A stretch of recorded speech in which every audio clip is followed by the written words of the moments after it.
भागवत जी के दशम स्कंद के त्रयोदश अध्याय में ब्रह्मोह लीला चल रही है।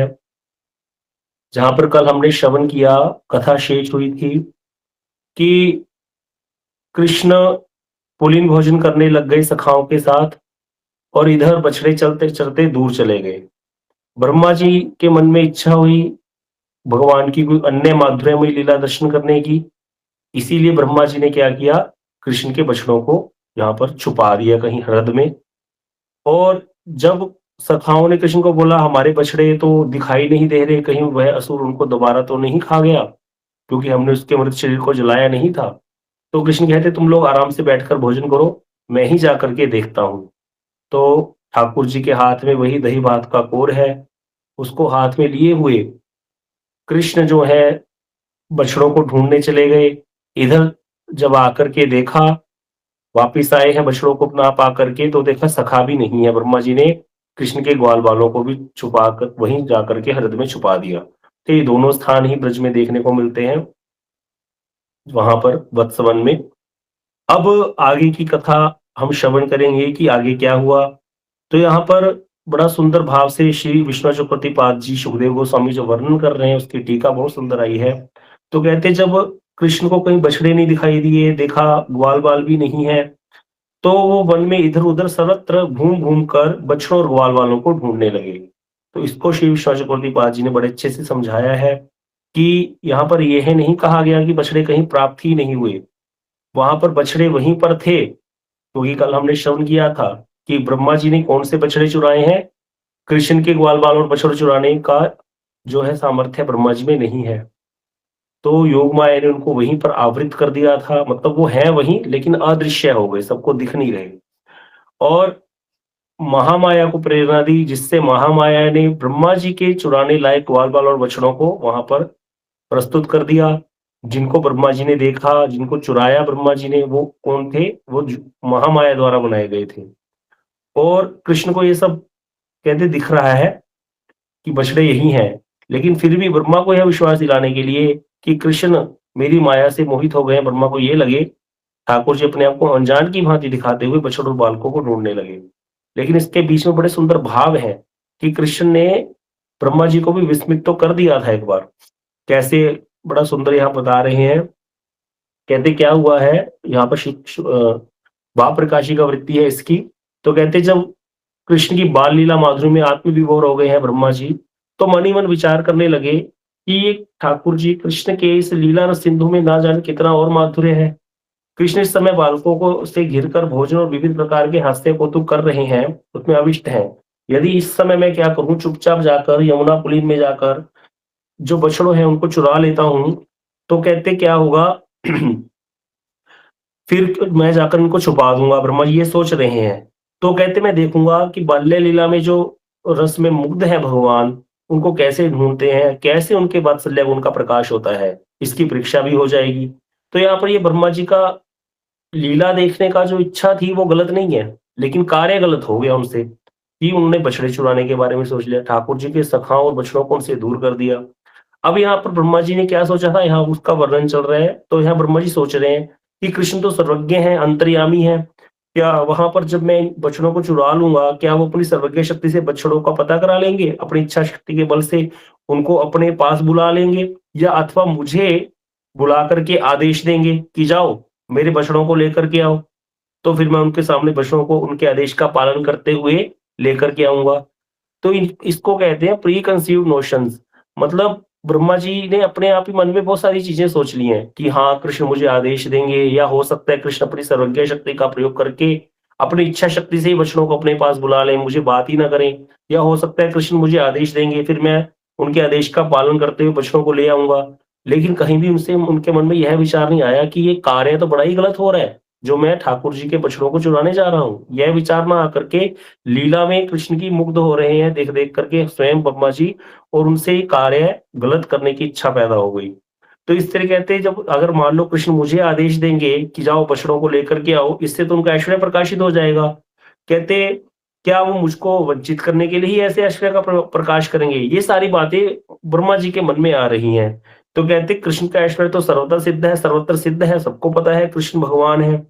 इसके दिखाने के लिए तो उनको कोई प्रयास नहीं करना पड़ता, लेकिन उनका माधुर्य जो है वो गोपनीय है। जैसे अगर हम बात करें, भई मोदी जी हैं, प्रधानमंत्री हैं, उनका ऐश्वर्य तो सबको पता है भई प्रधानमंत्री का कितना ऐश्वर्य है। अगर पता चल जाए मोदी जी वृंदावन आ रहे हैं, पूरा सफाई हो जाएगी, सारा काम हो जाएगा, सब लोग ड्यूटी पे आ जाएँगे। लेकिन उनका माधुर्य कितना है, वो अपने पोतों के साथ कैसे खेलते हैं या जिनके साथ उनका प्रेम का संबंध है, उनके साथ वो कैसे व्यवहार करते हैं, ये किसी को नहीं पता। तो इसी तरह ब्रह्मा जी सोच रहे हैं कृष्ण का माधुर्य है, ये तो परम गोपनीय है, लेकिन ऐश्वर्य सबको विहित है, वही भगवान है। तो इसीलिए कृष्ण की कृपा के बिना इसका स्वादन तो हो ही नहीं सकता। कृष्ण का माधुर्य तो केवल उनकी मुग्धता में ही प्रकाशित होगा। इसीलिए यदि मैं बछड़ों को चुरा दूँ, तो फिर कहीं देखते हैं कि वो मुग्ध होकर के लीला माधुरी में अपनी लीला माधुरी प्रकाशित करेंगे, भयभीत होकर के उनको ढूँढेंगे और जिससे मेरी मनोवासना पूरी हो जाएगी। ऐसा सोच रहे हैं ब्रह्मा जी।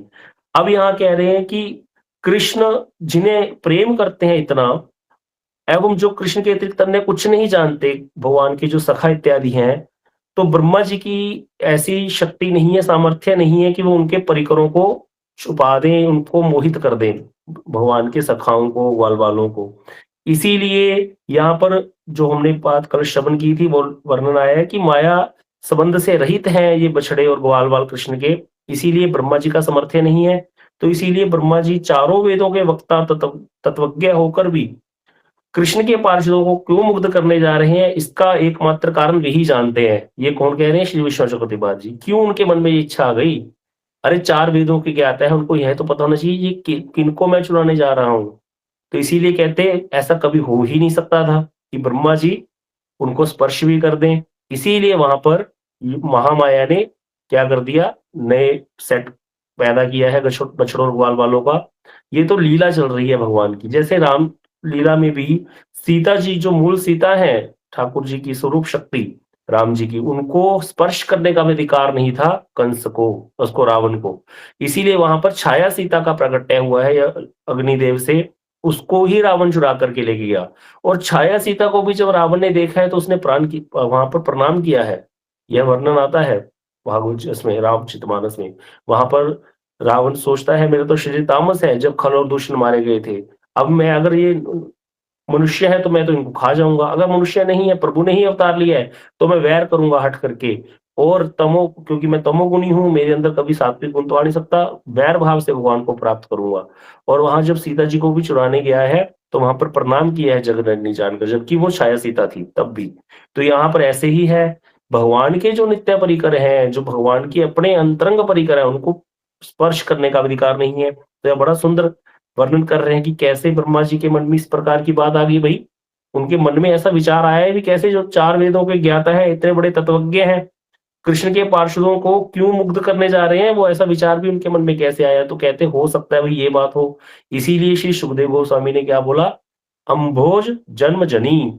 अम्भोज जन्म जननी, इसको समझना है। अम्भोज जन्म जनी का अर्थ क्या है? अम्भ होता है जल, अम्भोज मतलब जिसका जल से उत्पन्न है, जो जल जिसका पिता है, कौन है वो? कमल।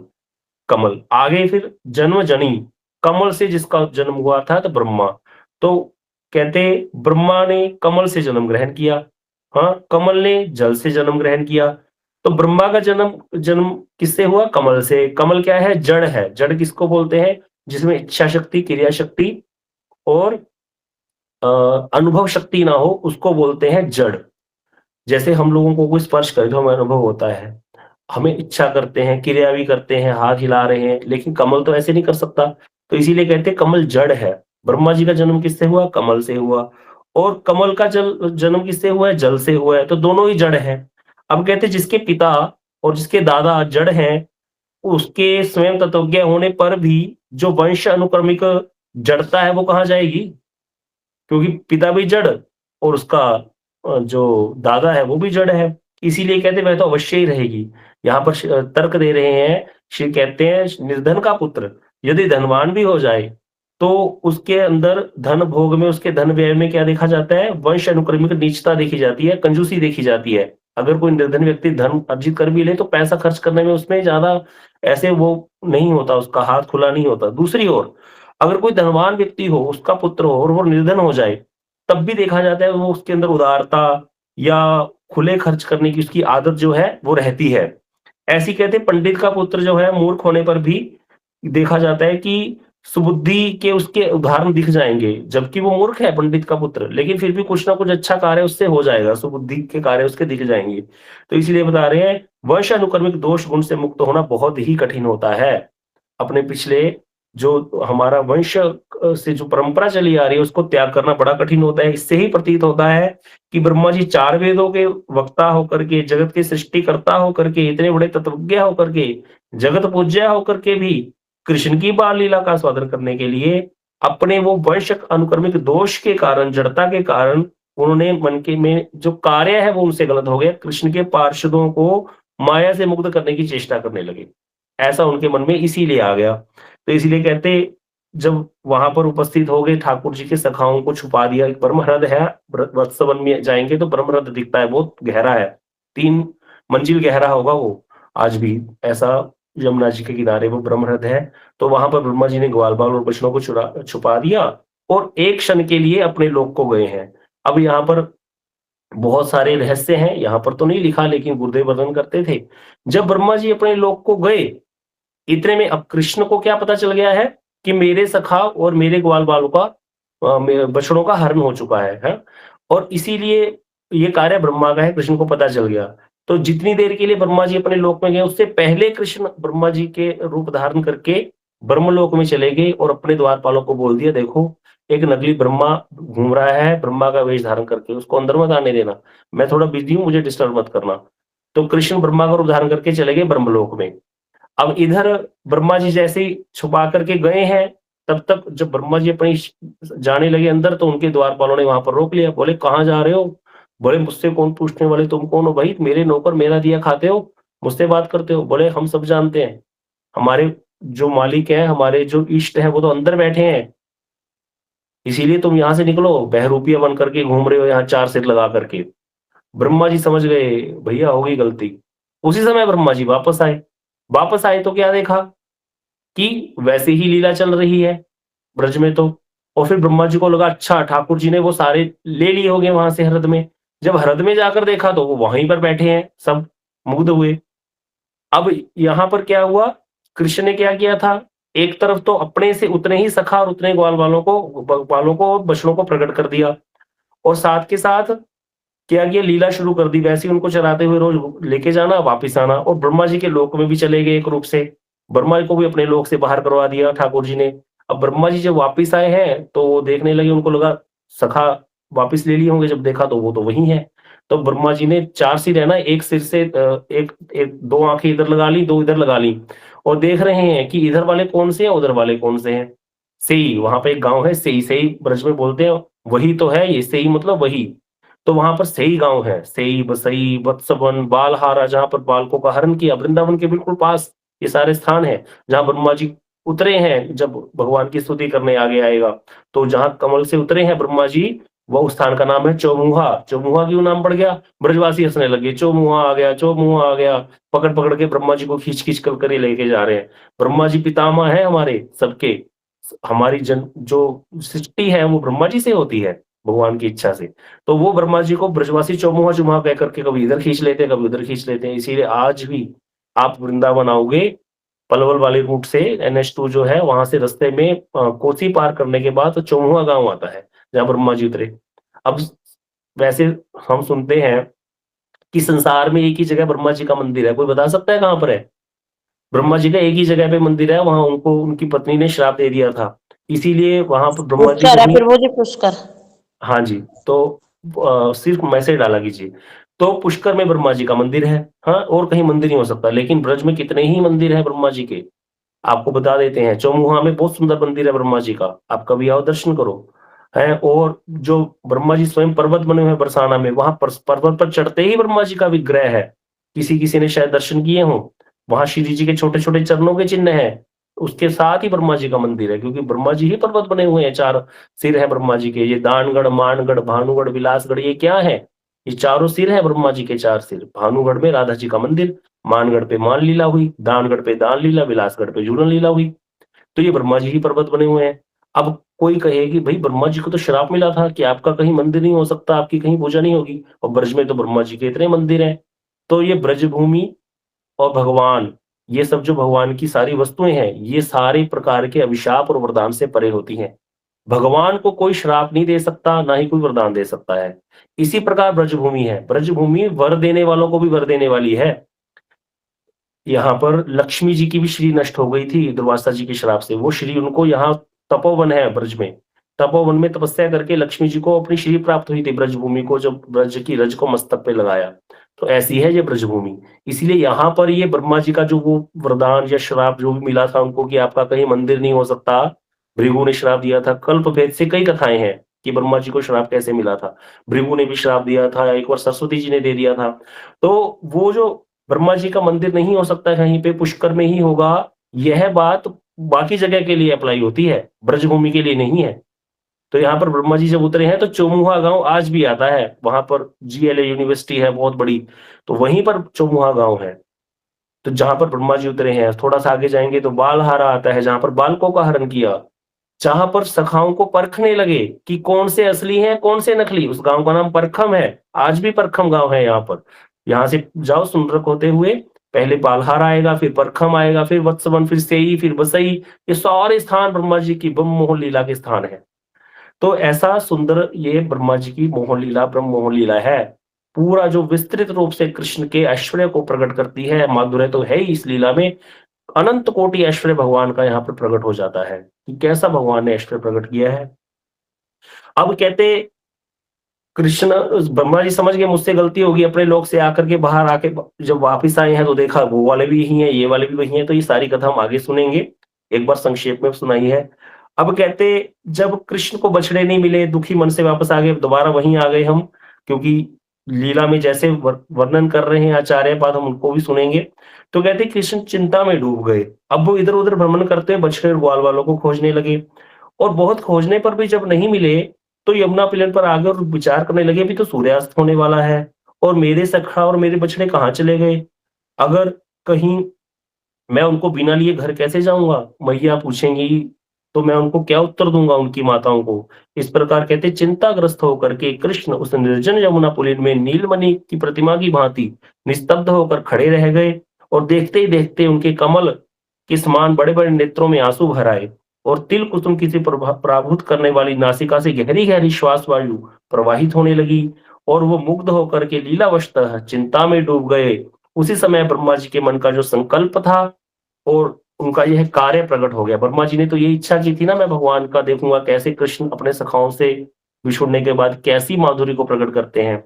तो यहाँ पर कहते ये तो ब्रह्मा जी को तो ठाकुर जी ने कर दिया जो चाहते थे, लेकिन वहीं उसी समय भगवान की जो सर्वज्ञता शक्ति है, अनंत महाशक्तियों की आश्रय जो है, उस समय कहते जब तक बछड़े और सखाओं के प्रेम में मोहित थे कृष्ण, तो भक्त वात्सल्य स्वभाव के कारण उनको खोज रहे थे वन में। लेकिन तब तक जो उनकी शक्ति थी ये क्या होती थी? निश्रेष्ठ पड़ी हुई थी, भगवान को जनाया नहीं उन्होंने। लेकिन जब एकांत में खड़े होकर के विचार करने लगे कि मेरे सखा और बछड़े कहाँ हैं? उसी समय उनकी सर्वज्ञता शक्ति प्रकाशित होकर के जना दिया कि ये तो ब्रह्मा जी का कार्य है। तब जो कहते भगवान ने कृष्ण ने नंद नंदन के मन में ब्रह्मा जी की इच्छा पूरी करने का विचार आया। तब उन्होंने क्या किया, ब्रज की माताओं अब कई कार्य यहाँ पर ठाकुर जी करेंगे। ब्रह्मा जी को तो करे ही कार्य, ब्रह्मा जी यही चाहते थे कि मैं ठाकुर जी का कुछ माधुर्यमय लीला देखूंगा, अब ऐश्वर्य भी देखना चाहता हूँ। तो भगवान ने कहा ठीक है भाई, ब्रह्मा की इच्छा भी पूरी करते हैं। और ठाकुर जी के मन की इच्छा क्या थी? जब भी कृष्ण गैया चरा करके वापस जाते थे सखाओं के साथ, सारी गोपियां पहले कृष्ण को गले लगाती थी, कृष्ण को गोद में उठाती थी, फिर अपने पुत्रों को गले लगाती थी। हर समय कृष्ण को देख करके सोचती थी मेरा पुत्र मेरी कुख से भी कभी कृष्ण जन्म ले, मैं भी उसको कृष्ण को दूध पिलाऊं। तो यह गोपियों के मन की इच्छा, कृष्ण की भी इच्छा थी। जब कोई प्रेम करता है कृष्ण को, तो भगवान उसके बदले में उसको अनंत कोटि गुना प्रेम करते हैं। तो कृष्ण के मन में भी इच्छा थी इन गोपियों के प्रेम का स्वादन करने की, वात्सल्य रस का। ऐसी जो गायें थी उनके थनों से भी दूध गिरने लग जाता था कृष्ण को देखते ही, उनके मन में भी इच्छा थी कृष्ण हमारे बछड़े बने। तो यहाँ पर कहते जब ऐसे कृष्ण ने देखा, ब्रह्मा जी का संकल्प देखा, ब्रह्मा जी की भी इच्छा पूरी करने की बात आ गई, और ब्रज की माताओं और गायों की इच्छा का भी स्मरण हो आया। और कहते उनको अपना भी अपनी इच्छा भी पूरी करने का विचार आया कि मैं भी तो यही चाहता था, इसीलिए सारे कार्य अब कृष्ण पूरा करेंगे। इस प्रकार ब्रह्मा, ब्रज की वात्सल्यवती गायें, गोपियां तथा अपना मनोरथ पूर्ण करने के लिए कितने कारण हो गए यहाँ पर। अब कोई कहे ब्रह्म मोहन लीला है, नहीं, यहाँ पर मूल कारण तो ब्रज की गोपियां हैं। कृष्ण की कोई भी लीला होगी वो ब्रजवासियों के लिए ही होगी, राधा जी के लिए ही होगी। तो इसीलिए यहाँ पर मूल कारण फिर आ गया गोपियां ही हैं। और कौन है? ये जो ब्रज की गायें हैं उनको, और अपना मनोरथ पूरा करने के लिए उस उन विश्व सृष्टिकारी पुरुषावतार के भी अंशी मतलब पुरुषावतार को भी जो जन्म देते हैं, भगवान के नाभिक, जो भगवान के दाएं हिस्से से बलदेव जी प्रकट होते हैं। बलदेव जी प्रकट होकर के 3 पुरुषावतारों को प्रकट करते हैं, कारोदशाई विष्णु, गर्भोदशाई विष्णु, क्षीरोदशाई विष्णु। उन पुरुषावतारों से फिर अनेक अवतार होते हैं भगवान के।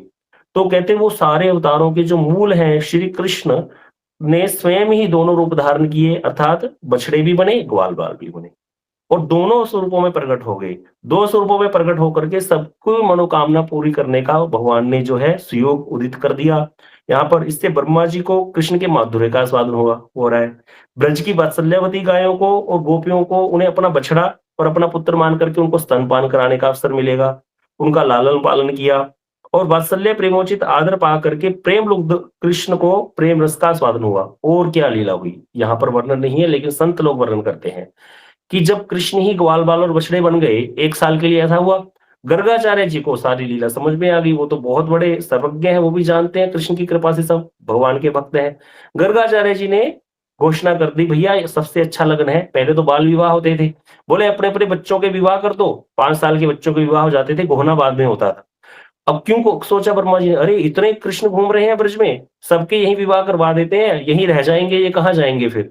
तो गर्गाचार्य जी ने क्या किया, घोषणा कर दी, सारे जितने कृष्ण बने हुए सखा थे उन सबके विवाह हो गए यहीं ब्रज में, और वो सारी गोपियां थी जिनसे विवाह हुए।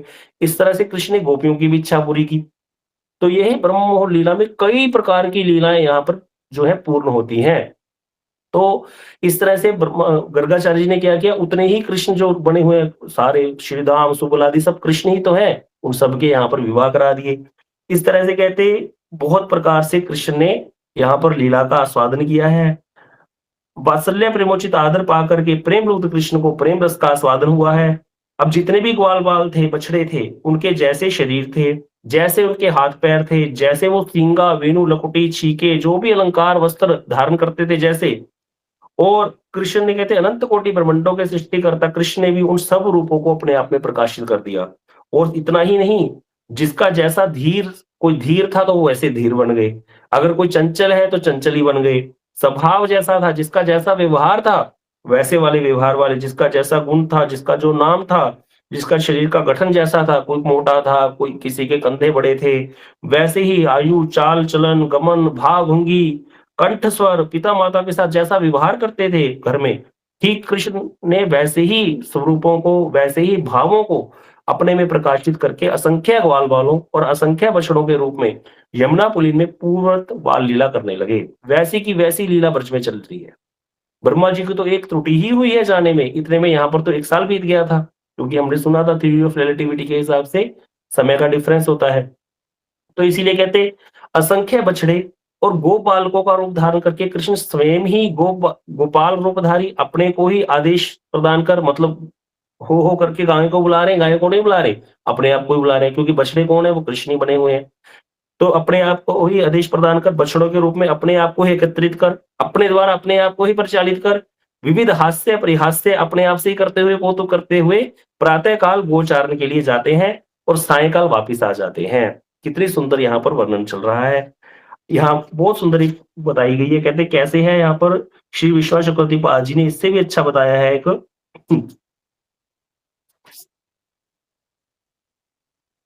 हाँ, तो कहते हैं जैसे ठीक वैसे ही जैसे करा कृष्ण ने, तो जैसे यह संपूर्ण जगत विष्णु में है, यह वेद वाणी को मानो साक्षात मूर्तिमान विग्रह रूप में प्रकट कर दिया भगवान ने। हम कहते हैं ना भाई सारा संसार विष्णु में है, तो इस वेद वाणी को ठाकुर जी ने प्रकट कर दिया। ये श्लोक ही है भागवत जी में।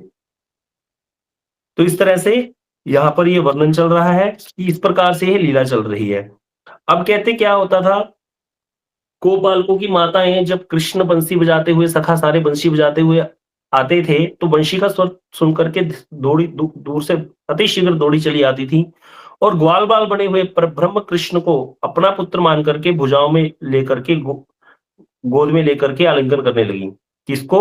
अपने पुत्र को कर रही हैं आलिंगन गोपियाँ, लेकिन कौन है वो? कृष्ण है। तो पहले क्या होता था, जब भी गोपियाँ कृष्ण गैया चरा के आते थे, बछड़े चरा करके आते तो गोपियाँ क्या करती थी, पहले कृष्ण को आलिंगन करती थी, कृष्ण को गोद में लेती थी, फिर अपने पुत्रों को प्यार करती थी।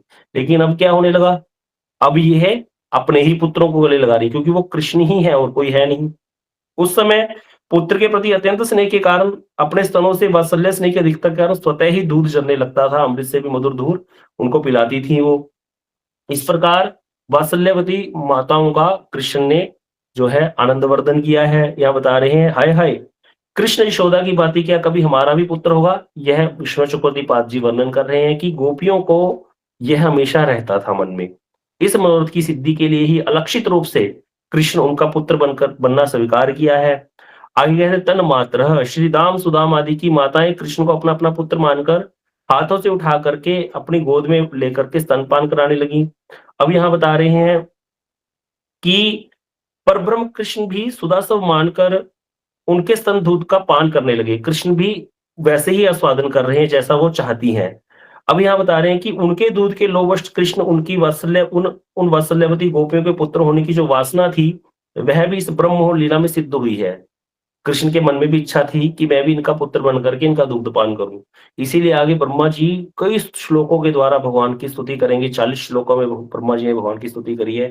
तो वहां पर ब्रह्मा जी कहते हैं, ओहो अधि धन्य ब्रज गोर मन्य स्तन्यामृतम प्रीतम अतीव ते मुधा, कि प्रभु ये ब्रज की गोपियां, क्या इनका सौभाग्य है, आप कैसे हो कृष्ण? एक यशोदा मैया के स्तनपान करके, एक मैया का दूध पी करके तुम्हारी तृप्ति नहीं हुई, जो इतने ग्वाल बाल बन करके, असंख्य ग्वाल बाल बन के इन जो वात्सल्यवती माताओं का दुग्धपान कर रहे हो, आप इतने, आपकी क्या सी ब्रजभूमि से प्रेम है कि बछड़े बन करके इस ब्रजभूमि की रज को चाट रहे हो। जब बछड़ा घास खाते हैं तो मिट्टी भी जाती है मुंह में, और इन जो वात्सल्यवती जो गायें हैं, इनका दुग्धपान कर रहे हो। कितना प्रेम करते हो आप ब्रजवासियों से। तो ऐसा ब्रह्मा जी आगे स्तुति करेंगे। इसलिए कह रहे हैं, आपने गोवत्स और गोपाल बन करके स्तनों का अमृत समान दूध बड़े चाव से पिया है। वहां इस श्लोक की अगले चरण में बोलते हैं कि जब से सृष्टि हुई है, बड़े बड़े यज्ञ करके भी आपको कोई प्रसन्न नहीं कर पाया, लेकिन आप यहाँ पर इन्होंने आपसे ऐसा क्या प्रेम किया है जो आप इनसे इतना प्रेम करते हो कि इतने रूप धारण करके आप इनका दुग्धपान कर रहे हो। बछड़ों से ऐसे बछड़े बन करके गायों का दुग्धपान कर रहे हो। ऐसा क्या है जो कि जब से सृष्टि हुई है तब से बड़े बड़े यज्ञ करके ऋषि मुनि आपको तृप्त नहीं कर सके। अरे दर्शन क्या, वो आपका कृपा कटाक्ष भी प्राप्त नहीं कर सके, और यहाँ क्या कर रहे हो आप? बछड़े बनकर के धूल चाट रहे हो ब्रज की। ऐसा क्या प्रेम है इन ब्रजवासियों का। इसीलिए ब्रह्मा जी को वहां अपराध बोध भी हुआ था कि मेरे से अपराध हो गया, ये कृष्ण के सखाओं को दूर कर दिया कृष्ण से। तो यहाँ बड़ी सुंदर सुंदर आगे बातें आएंगी। अब यहाँ बता रहे हैं, श्री विष्णु चक्रवर्ती श्री सुखदेव गोस्वामी कह रहे हैं कि इसके बाद राजन, जब जिस जिस समय जो जो लीलाएं होती थी उन्हें पूर्ण करके संध्या काल में स्वयं कृष्ण उन ग्वाल बालों के घरों में जाकर के उन ग्वाल बालों के समान ही आचरण करके माताओं को आनंदित करते थे। मतलब कृष्ण 1 साल तक वैसे ही चलते लीला। अब समझने वाली बात यह है कि वो जो बाकी कृष्ण के एक्चुअल सखा है, ये कौन जा रहा है? ये तो कृष्ण ही जा रहे हैं। ब्रह्मा जी ने जिनको चुनाया है वो कौन है? वो माया से निर्मित है, वो छोड़ दो। अब जो एक्चुअल में कृष्ण के सखा और ग्वाल बाल है वो कहाँ है? वो वहीं पर है जहां पर यमुना पुली में भोजन चल रहा था। और वहां पर क्या हुआ था, वो लोग अलक्षित हो गए, मतलब दिखे नहीं, लेकिन 1 साल तक रहे तो वहीं पर वो। तो वहां पर बता रहे हैं कि 1 साल तक कोई व्यक्ति कैसे रह सकता है? बाहर खुले में बैठे हैं, आंधी तूफान वर्षा गर्मी सर्दी सब कुछ सहन करना पड़ा होगा। बोले योग माया की इच्छा से उनको कुछ भी वहां पर फील नहीं हुआ, ना ही उनको भूख प्यास आदि लगे, ना उनको वर्षा लगी। उनको यह सारा समय एक क्षण के समान व्यतीत हुआ। यह हमने कल कथा सुनी थी, कैसे होता है ये भगवान की इच्छा से। जैसे कल हमने पलतू की कथा सुनी कि कैसे उसको 6 महीने एक रात्रि के समान निकल गए। वो तो सो के उठा था, इतने में पता चला अक्षय तृतीया आ गई, बद्रीनाथ जी के द्वार खुल गए। इसी प्रकार यहाँ जो एक्चुअल सखा है, ग्वाल बाल और सखा है, उनको तो क्या लगा कि एक ही पल बीता है, अभी अभी तो हमने भोजन किया था, बस अब कृष्ण हमारे बछड़ों को ढूंढ करके ले आए, और वो कृष्ण की लीलाओं के गीत गाते हुए घर चले गए। और घर जाकर के उन्होंने क्या बोला, आज कृष्ण ने अगासुर को मारा। तो ये सारी चीजें समझ में आनी चाहिए कि कैसे कैसे क्या चल रहा है। बछड़ों के कितने सेट हो चुके हैं, कोई बता सकता है? मैसेज करिएगा। ग्वाल बाल और बछड़ों के कितने सेट हो चुके हैं टोटल? हाँ जी, नीमा दीदी बताए। 3, बिल्कुल 3 सेट हो चुके हैं ग्वाल बाल और बछड़ों के। कौन कौन से? एक तो जो एक्चुअल में है ग्वाल बाल बछड़े, जो आवृत हो चुके हैं भगवान की माया योग माया से, वहीं पर हैं। और दूसरे कौन से हैं? जो माया से निर्मित हुए, महामाया से निर्मित ग्वाल-वाल बछड़े, वो कहाँ चले गए? वो ब्रह्मा जी ने हृदय में छुपा दिए। अब ये सारी चीज़ें ध्यान रखिएगा, बाद में इनका निपटारा भी तो करना है। जब एक्चुअल में तो एक ही थे ना भाई। अब ये कैसे होगा, बाद में इसको समझेंगे। कितना आचार्य ने वर्णन किया है आगे। 3 सेट हो चुके हैं ग्वाल-वाल और बछड़ों के, और एक जो कृष्ण बन गए ग्वाल-बाल और बछड़े, एक जो महामाया ने निर्मित कर दी, जिनको ब्रह्मा जी ने चुरा लिया, और एक जो वहीं पर आवृत हो गए हैं, छुप गए हैं, वहीं पर हैं, वहीं पर छुप गए हैं। तो इस तरह से 3 सेट हैं ग्वाल-बाल और बछड़ों के, इसको समझ के चलना है। अब आगे समय हो गया है, कथा में बहुत आवेश आ रहा था, बाद में करेंगे कथा कल इसकी श्रवण हम। वांछाकल्पतरुभ्यश्च कृपा सिंधुभ्यश्च पतितानां पावनेभ्यो वैष्णवेभ्यो नमो नमः।